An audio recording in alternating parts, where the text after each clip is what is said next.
우리 같이 인사하겠습니다. 반갑습니다. 고맙습니다. 그리스도 완전 충만 일체은혜 감사. 오늘은 사실 어린이 주일이죠. 어린이 주일은 성경에 나타나는 절기는 아닙니다. 그렇지 않습니까? 그럼에도 불구하고 지금 우리 교회가 보편적으로 이 어린이 주일을 절기로 사실은 지내고 있습니다. 어린이 주일이 처음 어디서 생겼느냐 하면은 미국 교회에서 생겼습니다. 1856년에 성함이 기억이 안 나요. 레오날드 목사라는 분이 어린애들을 훈련시켜서 그리스도인으로 만들고 또 어른들의 어린 아이들에 대한 인식을 변화시키기 위해서 자기 교회에다가 어린이 주일을 6월 첫째 주일, 6월 둘째 주일로 그렇게 했습니다. 그때가 가장 꽃이 많이 피는 그런 계절이라서 그때를 꽃주일이라 그러면서 어린이 주일로 그렇게 지냈습니다. 그것을 듣고 미국 감리교에서 1868년에 아예 이 6월 둘째 주일을 어린이 주일로 정식으로 승인했습니다. 그리고 다른 교파들, 우리 장로교를 비롯한 다른 교파들도 1883년에 정식으로 어린이 주일을 승인해서 사실 오늘에 이르고 있는 것입니다. 우리나라 같은 경우는 상황이 조금 달랐지요. 이 1883년이면 1882년에 한미수호 조약이 맺혀 그거 뒤를 이어서 계속적으로 열강들하고 이 조약을 맺는 그런 상황이었으니까 그때만 해도 뭐 나라가 아주 어지러운 상태 아니었습니까? 험난한 상태였죠. 그 어린이에 대한 그런 생각할 여유가 사실은 없었지요. 물론 교회에서는 마가복음 이 본문이 나오는 내용을 계속 설교도 되고 했기 때문에 아이들에 대한 관심이 있었겠지만 일반 사회에서야 뭐 전혀 그런 것은 없었다고 봐야 되겠지요. 그런데 방정환과 마혜송이라는 분이 성각자들인데 이분들이 사실 미션 스쿨에서 성장하신 분들이에요. 그러다 보니까 이 아이들에 대한 관심을 가지게 되었고, 그래서 어린 사람이란 말을 줄여서 어린이라는 말도 만들고 해서 1922년에 일본 동경에서 색동회를 조직하고 1923년에 이제 어린이날을 5월 1일로 자기들이 색동회에서 제정을 했어요. 그런데 그것이 확산되기 시작해서 1927년에는 5월 첫째 주일로, 1946년에는 오늘과 같은 5월 5일로 어린이날을 제정하게 되었습니다. 1957년에는 어린이 헌장이 공포되었죠.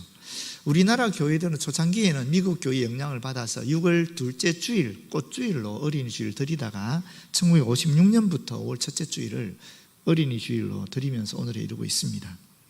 성경은 우리 어린이들에 대한 고귀한 가치를 늘 이야기하고 있습니다. 특별히 하나님께서는 시편 127편 3절에서 5절 말씀을 통해서 아이들에 대한 존재를 격상시켜주고 계시거든요. 아이들이 하나님의 선물이고 축복이다 하는 것을 분명하게 이야기해주고 있습니다. 그 말씀은 보라, 자식들은 여호와의 기업이요 태의 열매는 그의 상급이로다. 젊은 자의 자식은 장사의 수중의 화살 같으니 이것이 그의 화살통에 가득한 자는 복되도다. 우리 교동원에서 읽었지만은 이 말씀이에요. 하나님의 복이 아이들이라는 것입니다. 하나님의 축복이 아이들이라는 것입니다. 하나님의 선물이 아이들이라는 것입니다. 그래서 이 아이들에 대한 관심이 이미 말씀에는 있습니다만은 그런 이스라엘 백성들도 이 말씀을 그대로 수용해서 아이들에 대한 가치를 높이지는 않았던 것 같아요. 그런데 예수님이 이 아이들의 가치를 재확인하고 하나님의 말씀의 본 의미를 되살렸다라고 볼 수 있습니다. 그 말씀이 오늘 본문 말씀입니다. 본문을 통해서 예수께서 어린아이들을 어떻게 회복하고 계시는지를 보면 좋겠습니다. 먼저 첫 번째, 거부당한 아이들입니다. 거부당한 아이들. 제자들에 의해서 아이들이 거부되지요. 13절 말씀입니다. 사람들이 예수께서 만져주심을 바라고 어린아이들을 데리고 오매, 어린아이들 데리고 오매 하니까 1명, 2명, 3명 이 정도 데려온 것 같지만은 이 문맥상 또 원어상 이 의미는 끊임없이 데려오는 것을 얘기하는 것입니다. 당시 풍습에 의하면은 랍비나 훌륭한 선생님이 오시게 되면은 부모들이 아이들 데려가서 그분에게 안수 기도 받는 그런 풍습이 있었습니다.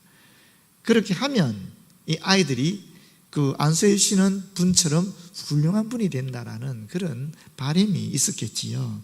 예수님이 당시에 엄청난 엘리야와 비견되는, 모세와 비견되는 메시아라고 이야기되기조차 하는 그런 위대한 하나님의 종이었기 때문에, 하나님의 예언자였기 때문에 많은 부모들이 이 아이들을 데리고 온 거예요. 그래서 끊임없이 들어오는 겁니다. 끊임없이 안수기도 받기 위해서. 그러다 보니까 제자들이 막을 수밖에 없는 겁니다. 지금 예수님은 천국 복음을 전하고 있잖아요. 하나님 나라에 대해서 얘기하고 있는데 이 얘기를 아이들은 알아들을 수 없잖아요. 어른들은 알아들을 수 있지만. 그런데 예수님이 천국 복음을 전하는데 아이들 때문에 자꾸 뚝뚝 끊기는 거예요. 그렇게 되니까 제자들이 아이들이 들어오지 못하도록 막아버린 것입니다. 또 한편으로 보게 되면 이 시대의 사람들에게 있어서 우리도 마찬가지였지만은 아이들을 경신 여기는, 업신 여기는 풍조가 만연했습니다. 당연한 것 아니겠습니까? 우리가 바로 확인할 수 있는 것은 오병이어를 이야기할 때 어떻게 얘기합니까? 장정만, 여자와 아이들을 뺀 장정만 5,000명이다 라고 얘기하거든요. 왜 그러면 여자나 아이들은 포함시키지 않았습니까? 여자나 아이들은 사람이 아니었죠. 그 당시는 엄밀하게 따지면 이 재산 또는 이 물질적 가치를 가지고 있는 것이었어요. 그러니까 제자들도 아이들에 대해서 업신여기는 마음이 있었다는 것도 우리는 확인하게 되는 것입니다. 그래서 막아버린 것이죠. 이런 두 가지 이유 때문에. 그때 이 제자들의 태도와 다르게 예수님의 태도는 어땠는가? 14절 상반절에 나오지요. 예수께서 보시고 노하시어라고 얘기하고 있습니다. 이 원어적으로 노하시어라는 말은 크게 탄식하다는 말이고 영어에서는 붕괴하다, 인디그런트라고 얘기하고 있거든요. 그러니까 엄청 화가 나신 거예요.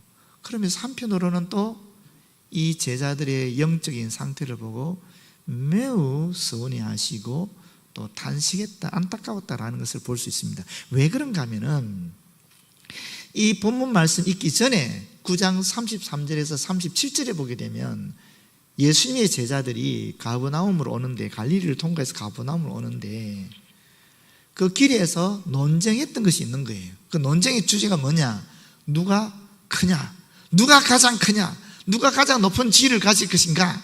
하는 것이 논쟁의 제목이었어요.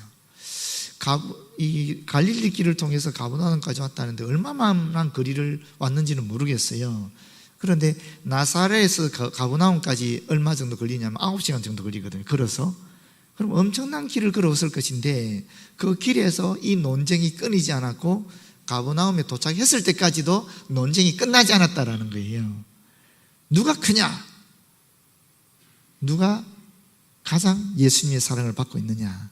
누가 예수님께서 로마 제국을 뒤엎고 새로운 왕국을 만드실 때에 가장 높은 자리를 차지하게 될 것인가? 이 논쟁이 제자들에서는 결론이 없었다라는 거예요. 그때 예수님께서 이런 말씀을 하시거든요. 12 제자를 불러 이르시되 누구든지 첫째가 되고자 하면 뭇 사람의 끝이 되고 뭇 사람을 섬기는 자가 되어야 하리라 하시면서 어린아이 하나를 데려다가 그들 가운데 세우시고 이 어린아이 같지 않으면은 아니죠. 이 어린아이 하나를 영접하면 곧 나를 영접하는 것이고 나를 영접하면 곧 하나님을 영접하는 것이다. 이런 말씀을 하신 거예요. 여기 역설적인 진리가 있는 것이거든요. 예수님의 말씀은 기독교 진리는 역설입니다. 세상에서는 어떻게 얘기합니까? 우리가 부유해야 복을 받은 것이잖아요. 그런데 예수님은 누가복음에 분명히 얘기하거든요. 가난한 사람이 복이 있다 그러거든요. 물론 이걸 마태복음에서는 심령이 가난한 자라고 얘기했지만 누가복음에서는 분명하게 가난한 사람이 복이 있다 그래요. 역설이거든요. 전혀 다른 얘기예요. 반대되는 얘기입니다. 세상에서 말하는 가치와 예수님이 말씀하시는 가치가 다르다라는 것입니다. 이것이 예수님이 말씀하시는 진리예요. 내가 높아지고자 하면 높아지기 위해서 여러 가지 일을 해야 되지 않습니까? 이게 세상적인 보편적인 가르침이잖아요. 반면에 예수님은 높아지고자 하면 낮아져야 된다라고 얘기하는 것입니다. 그러면서 내세운 게 바로 이 어린애라는 것입니다. 이런 가르침을 줬는데 이 가르침이 끝난 지 얼마 되지도 않은 상황 속에서 제자들이 다시 누가 더 높냐, 누가 더 크냐, 내가 너보다 더 높은 지위를 차지할 것이야, 이런 얘기를 하게 되니까 예수님이 얼마나 마음이 아팠겠습니까? 얼마나 안타까웠겠습니까? 이 세상적인 가치에서 벗어나지 못하는 이 제자들의 영적인 상태를 보고 예수님이 탄식하시면서 분개하시면서 하신 말씀입니다.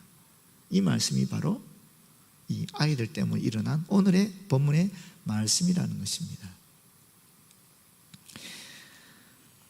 자, 크게 두 번째로 회복된 어린 아이들에 대한 말씀을 함께 나누도록 하겠습니다.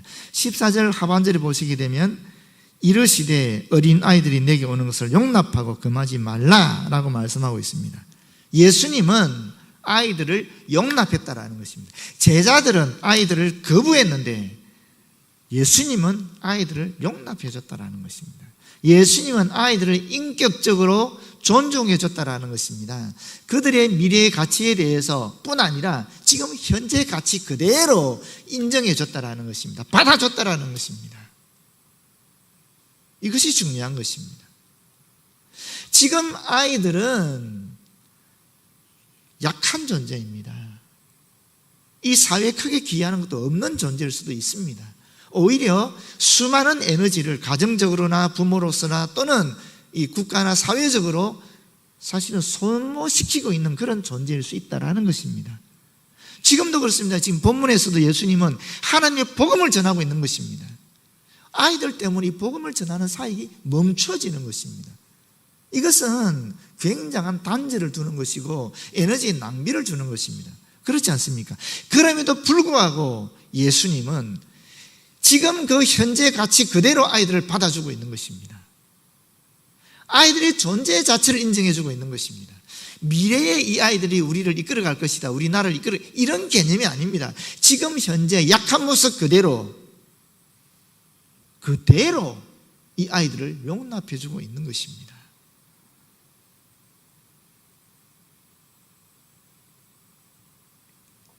그러면서 뭐라 그러십니까? 하나님 나라 이런 자의 것이다 라고 덧붙이고 있는 것이죠.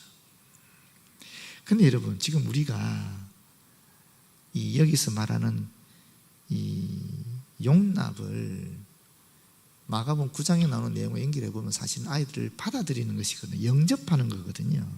아이들을 영접하는 거예요. 그건 아이들을 받아들이는 것인데 손님으로 받아들이는 것이 아니라 내 자식처럼 받아들이는 거예요. 내 자식으로 받아들이는 거예요.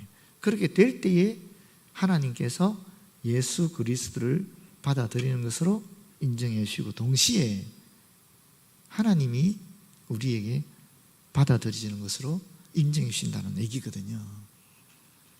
그런데 문제는 시편 127편 3절에서 5절에 하신 말씀처럼 분명히 어린 아이들은 하나님의 선물이고 축복이다 라고 이야기했음에도 불구하고 현재 우리는 내 자식으로도 받아들이지 않는 거예요. 아니, 남의 아이를 내 아이처럼 받아들이는 걸 고사하고 하나님 주시는 축복으로, 하나님 주시는 선물로 내 자식으로도 지금 받아들이지 않는 시대가 이 시대라는 것입니다. 2021년 4월 14일 연합뉴스에 2020년 세계 합계 출산율 현황이 나왔어요. 보시면은 세계 평균이 2.3명입니다. 여기 합계 출산율이라는 것은 여성이 평생 동안 아이를 낳는 숫자를 얘기하는 거예요. 세계 평균이 2.3명입니다. 우리나라는 어디 있습니까? 제일 밑에 있습니다. 한국 1.1명, 북한 1.9명, 북한조차 1.9명을 낳는데 우리 한국은 1.1명을 낳는다는 것입니다. 이게 전 세계 합계 출산율 현황을 파악한 UN 기구에서 만들어낸 보고서입니다.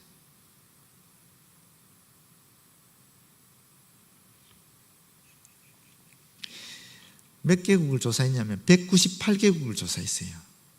198개국 중에서 제일 꼴찌가 우리나라입니다. 2년 연속 세계 최하위권을 기록했다고 합니다. 한국의 14살 이하 아동 인구 비율은 12.3%인데 이것 또한 일본과 함께 전 세계 198개국 중에 제일 꼴찌라고 합니다. 반면에 노인 인구는 65세 이상 노인 인구는 16.6%로 세계 평균 9.6%를 훌쩍 넘는 수치를 기록하고 있습니다.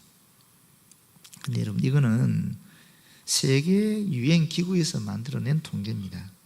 더 정확한 통계가 어디 있겠어요? 우리나라 통계청에서 나온 겁니다.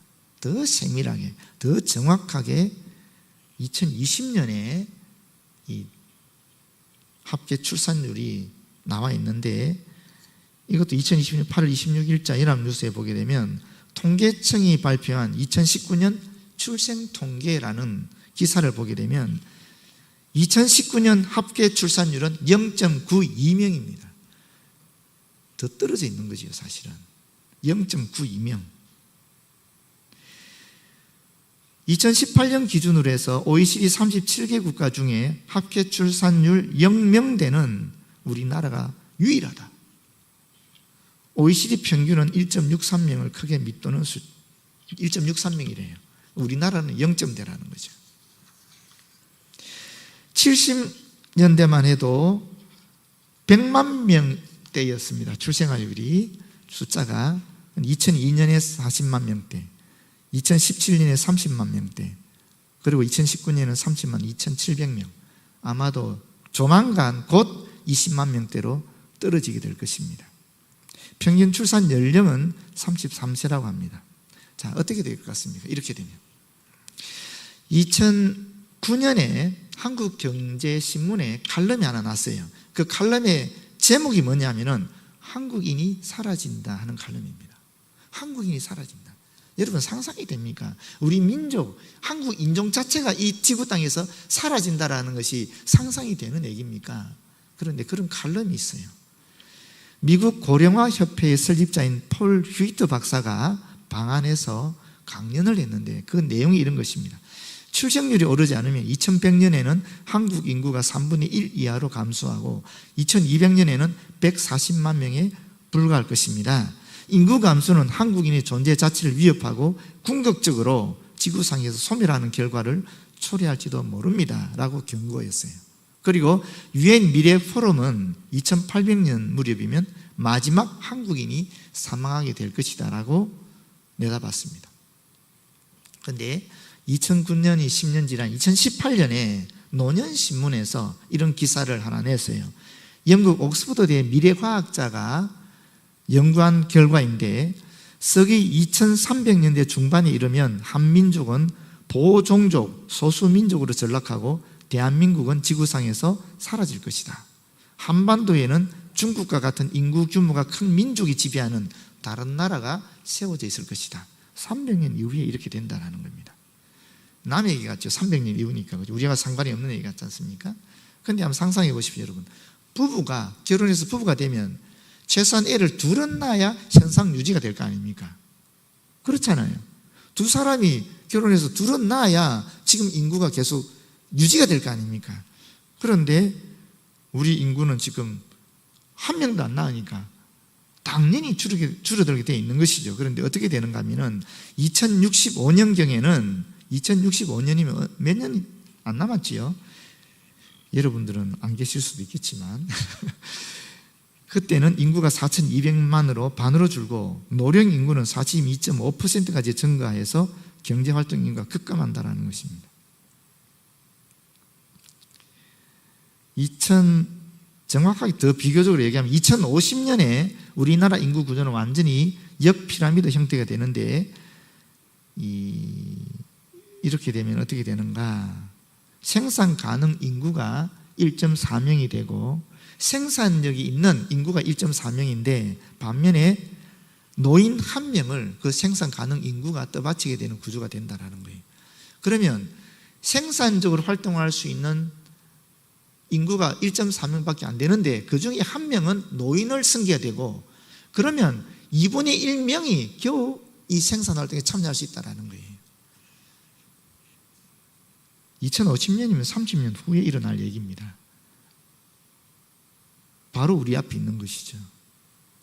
그러니까 지금 예수님은 어린아이들을 용납해라, 금하지 말라 그러는데 용납할 애도 없는 거예요. 금하고 싶어도 금할 애들이 없는 겁니다. 왜? 그리스도인의 가정에서조차 아이들을 용납하지 않으니까, 하나님의 선물로, 하나님의 축복으로 받아들이지 않으니까 이런 현상이 일어난다라는 것입니다.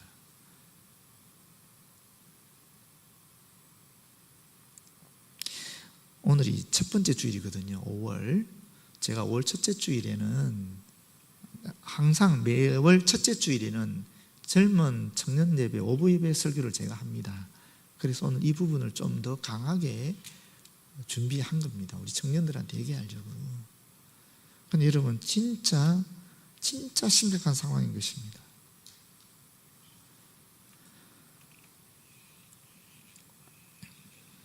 근데 예수님은 이 아이를 통해서 또 천국 비밀을 가르쳐 주기까지 하시거든요. 15절에 보면 내가 진실로 너에게 이르노니 누구든지 하나님의 나라를 어린아이와 같이 받들지 않는 자는 결단코 그곳에 들어가지 못하리라. 하나님께서 하나님 나라를 우리에게 어떻게 주시냐? 사실은 아무 조건 없이 주는 것과 같아요. 왜? 그 조건이라는 것이 예수님을 받아들이기만 하면 되는 것이니까. 그게 무슨 돈 드는 것도 아니고 내 생명을 바치는 것도 아니고 그냥 예수 그리스도를 내가 받아들이기만 하면 되는 것이니까 사실 이거는 조건이 없는 조건과 같은 거예요. 그러니까 하나님 나라라는 것이 영원한 생명이라는 것이 사실은 하나님께서 그저 우리에게 주시는 선물과 같은 것입니다. 그런데 이 선물을 받기 위해서 어떻게 해야 되는가? 어린아이들처럼 돼야 된다는 거예요. 어린아이의 특성이 뭔가? 사실은 어린아이들은 우리에 비하면 순수하지 않습니까? 땡깡 부리고 뭐 사춘기 애들 보면 반항하고 그러지만 그럼에도 불구하고 우리 시각에서 보면, 어른들의 시각에서 보면 애들은 순수한 것이거든요. 화나니까 표현하는 것이지 않습니까? 기쁨은 기쁨을 표현하는 것이고, 어른들은 화가 나도 표현 안 할 때가 많지요. 기뻐도 표현 안 할 때가 있지 않습니까? 그러나 애들은 그대로 직설적으로 표현하는 것입니다. 그게 순진하고 순수하니까 그런 거지요. 두 번째, 애들 어떻습니까? 의존적입니다. 애들은 자기가 못하는 것을 뻔히 알거든요. 그런데 내 부모는 이걸 할 수 있다는 것을 확실히 알고 있기 때문에 부모한테 의존하는 것입니다. 심지어 반항하는 사춘기 애들조차 부모에게 의존하고 있으니까 가출은 안 하는 거예요.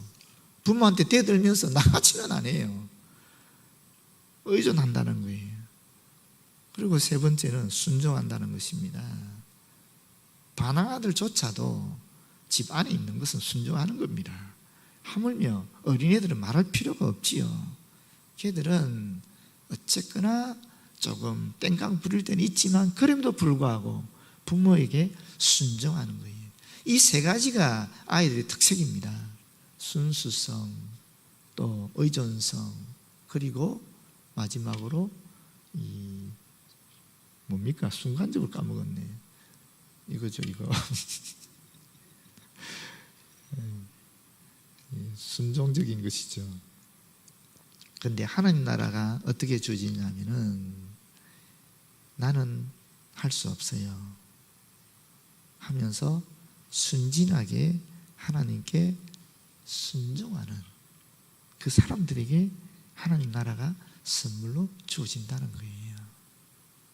그리고 예수님이 마지막으로 하신 것은 아이들을 축복하는 겁니다. 그 어린 아이들을 안고 그들 위에 안수하시고 축복하십니다. 축복하시느라 하니까 짧게 축복한 것 같지요? 원어적으로 보면 끊임없이 계속 지속적으로 축복하셨다는 것입니다. 많은 시간을 할애했다는 것입니다. 영상 하나 보겠습니다. 3살 아이와 함께 기차에 탄 임신부. 아이가 다리 아프다며 칭얼대자 한 군인이 아이를 무릎 위에 앉히고 보살펴줬는데 이날 이후 아이의 꿈은 군인이 됐습니다. 4년 뒤 엄마가 당시를 떠올리며 너무 고마웠다고 페이스북에 글을 올렸는데 이 글엔 놀랍게도 그 그때 그 군인의 댓글이 달렸습니다.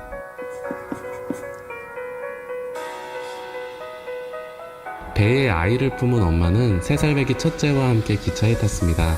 아버지가 위독하다는 소식을 듣고 급하게 대구로 내려가느라 좌석이 없어 입석표를 끊고 갔습니다. 그런데 어린 딸이 다리가 아프다며 칭얼대기 시작했고 엄마는 딸을 바닥에라도 앉히려고 객차 안을 둘러보는데 바닥에 앉아있던 한 군인이 딸을 향해 손을 내밀며 말했습니다. 엄마 뱃속에 예쁜 동생이 있으니까 더 예쁜 공주는 삼촌 무릎에 앉아갈래? 딸은 엄마의 허락을 받고 군인의 무릎에 앉았습니다. 엄마는 아이가 언제 보챌지 몰라 걱정했지만 아이는 군인과의 여행이 즐거운 듯했습니다. 어린이날 받고 싶은 선물을 말하자 딸이 보는 앞에서 엄마에게 귀띔해줬고 샘솟는 호기심에 쏟아내는 이런저런 질문에도 정성스레 답해줬습니다. 딸은 이런 군인 삼촌이 퍽 좋은 모양이었습니다. 엄마 역시 이 군인 덕분에 무거운 몸을 추스르며 시간을 보낼 수 있었죠. 그런데 얼마 후 검표원이 다가왔고 군인의 표를 확인하던 그가 물었습니다. 좌석표인데 왜 바닥에 앉아 있어요?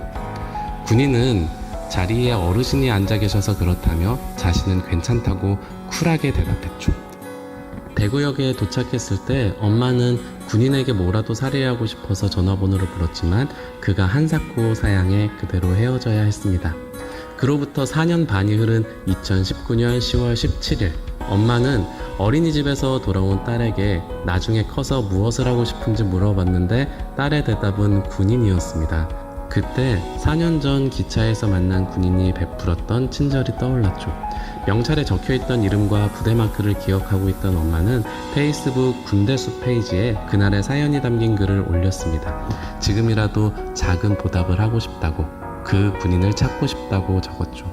그런데 설마 했던 일이 벌어졌습니다. 지인을 통해 글을 접한 군인이 직접 댓글을 남긴 것이죠. 군인은 딸의 이름까지 기억하고 있었습니다. 틀림없이 그날 기차에서 엄마를 도와준 그 군인이었던 겁니다. 식사라도 한 끼 대접하고 싶다는 엄마의 말에 군인은 이렇게 대답했습니다.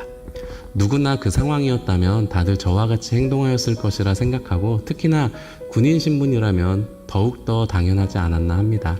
마음만 받겠습니다. 긴 시간이 흘렀음에도 기억해 주시고 찾아주셨음에 감사할 따름입니다. 군인은 기차에서 우연히 마주친 누군가의 어려움을 모른 척하지 않았고 그 작은 친절은 한 아이에게 소중한 꿈을 안겨주었으며 그 꿈을 들은 엄마는 예전에 따뜻했던 순간을 떠올릴 수 있었습니다. 우리 사는 세상을 따뜻하게 하는 건 영화 속 어벤져스가 아니라 처음 본 아이에게 친절을 베푼 군인 삼촌처럼 이웃에게 따뜻한 마음을 쓰려 애쓰는 작은 영웅들입니다. 김인광 교수님이라는 분이 계세요. 충청도 농사꾼의 6남매 중 막내로 태어났는데 2살 때 소아마비를 앓았습니다. 그런데 가난해서 치료할 시기를 놓치는 바람에 이 아이가 후유증 때문에 안전병이로 어린 시절을 살았다라고 합니다. 혼자 힘으로 설 수 없었기 때문에 비닐포대 위에 엎드려서 한 손으로 땅을 짚고 그렇게 다른 손으로 포대를 잡아 끌면서 그렇게 돌아다녔다고 해요. 그러니까 친구가 있겠어요? 병아리라든지 꽃 같은 것이 친구였던 것이죠. 근데 어느 날 어머니 등에 업혀서 1시간에 멀어져 있는 1시간 떨어져 있는 초등학교를 갔어요. 갔는데 장애인이라고 받아주지 않는 거예요. 그래서 이 어머니하고 이 아들이 한없이 우는 것입니다. 울면서 돌아오는데 돌아오는 길에 이 어머니가 아들의 꽁꽁 언 발을 만지면서 아가야 춥지? 라고 물었대요. 그런데 이 아가야 춥지 않은 이 말이 이 아이 마음속에 확 박힌 거예요. 이것이 어두운 데서 빛을 주신 예수 그리스도의 말씀처럼 이 아이에 박혀버린 거예요. 힘들고 어려움이 있을 때마다 이 아이는 아가야 춥지 하는 그 엄마의 말이 계속 살아나면서 그 어려움을 이겨나는 그런 원동력이 됐다라는 거예요. 이 아이가 11살에 재활원에 들어갔습니다. 그리고 거기서 공부를 하기 시작했는데 하는 것마다 1등 하는 거예요. 그러니까 선생님이 추천해서 이 대전 중학교로 오게 되었어요. 거기서도 1등을 하는 거예요. 또 장학금을 받고 대전 충남 고등학교로 갔대요. 하면 1등이에요. 그래서 서울대 수학과를 가고 그다음 미국 버클리 대학 유학 가서 거기서 박사학위를 받았어요. 돌아와서 카이스트 교수가 되고 또 서울대 교수가 되고 지금은 이 카이스트에서 부설 한 고등과학원이라는 곳이 있다 그러네요. 고등과학원 교수로 있다고 합니다. 독실한 기독교인입니다. 여러분, 저희 아까 철도에서 군인 삼촌 만난 어린애가 3살 때 그 삼촌을 만난 거거든요. 그러면서 그 아이가 이 삼촌을 보면서 꿈을 가진 거예요. 그 꿈은 그 짧은 경험을 통해서 그 아이의 꿈이 군인이 된 거예요. 김영환 교수는 자기 어머니의 아가의 죽지 않은 그 말이 가슴에 박히면서 어떤 어려움도 이겨나갈 수 있는 그런 동력이 된 것입니다. 우리 교회도 적지만 아이들이 옵니다. 여러분 주변에도 아이들이 있을 거예요. 손주가 있을 수도 있고. 그런데 저와 여러분을 통해서 우리 아이들이 따뜻한 마음을 한 접촉점이라도 가지게 된다면 어떻겠습니까? 교회에 오는 아이들이 어르신들을 볼 때마다 웃는 모습, 자기들을 반겨주는 모습, 용납해주는 모습, 칭찬해주는 모습, 격려해주는 모습, 사랑해주는 모습, 그런 이미지로만 아이들 가슴속에 가득 찬다 그러면은 비록 작은 숫자의 어린 아이들이지만 그들의 삶은 주님을 떠나지 않을 것입니다. 끝까지 주님 붙잡고 살아갈 것입니다. 그러면 희망이 있는 것입니다. 모쪼록 우리 어린이주의를 생각하면서 우리 자녀들에게 꼭 하나님의 선물이자 축복인 아이를 갖도록 권해주시고 기도해 주시고 또 우리가 만날 수 있는 아이들을 용납하면서 예수님처럼 축복해 주시고 격려해 주셔서 이 아이들에게 소망이 꿈이 생기기를 진심으로 기원합니다. 기도하겠습니다. 하나님, 많은 아이들이 아직 있습니다.